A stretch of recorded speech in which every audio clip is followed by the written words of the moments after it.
د نورګل ولسوالۍ د ولسي خلک د کونړ ملي راډیو تلویزیون د فعالیتونو او هڅو په ستاینه راټول شوي دي.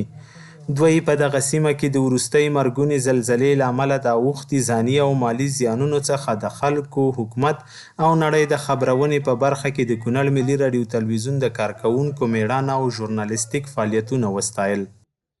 دا چې زمونږ هغه تېره سخته زلزلې له امله چې موږ سره د خصوصا ملي ټلویزیون خبریالانو ډېرې سختې هلې ځلې کړې وې چې اوله شپه 2 بجې موږ سره یې مرکې او دا زموږ ستونزه ټولې دنیاوالو ته واوروله. نو په دغه اساس باندې موږ غوښتل چې یو غونډه دایره کړو. نو ډېرې هلو ځلو نه وروسته ولسوال صاحب سره او ټولو سره نو اله نن وتوانېدو چې موږ د دوی سره هغه منندویي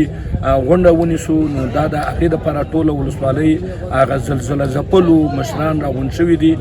تر څو د دغه ملي ټلویزیون د خبریالانو نه مننه ترې وکړي. موږ دغه ډوله مخلوق چې راغونډ کړي دا موږ د قومونو ولسونو راغونډ کړي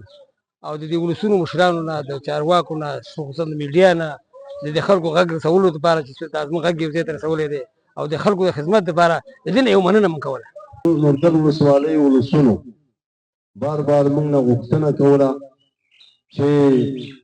په دې ناورین کې موږ سره ډېر زیات منډې هلې ځلې د خلکو والي دي او په سر کې د ملي تلویزیون هغه درانه نمایندګان او ښاغلی محمد ناصر ملنګزی صاحب چې دلته تشریف راوړی دی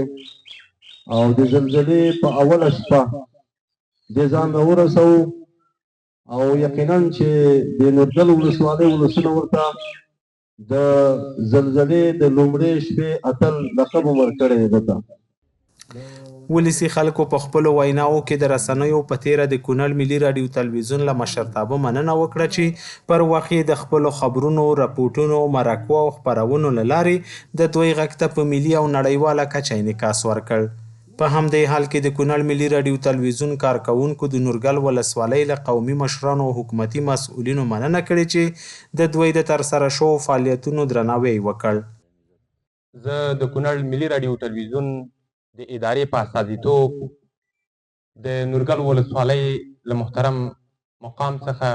د دغې ولسوالۍ د مشرتابه څخه او د دې ترڅنګ د درنو ولسونو قومي مشرانو څخه مننه وکړم چې دوی په لومړي ځل د ټولنې د یوې مهمې باارزښتې او ارزښتمن قشر ژورنالیستانو ستاینه او قدرداني کوي. کور مو ودان د خپلې ادارې په استازیتوب ستاسې دا هڅه زه هم ستایم او دا یو ښه اقدام ګڼم. د یادولو ده چې له دې وړاندې هم د کونړ اطلاعات او فرهنګ ریاست د کونړ ملي راډیو تلویزیون سربیره د یو شمېر نورو رسنیو د کارکوونکو فعالیتونه هم ستایلي وو.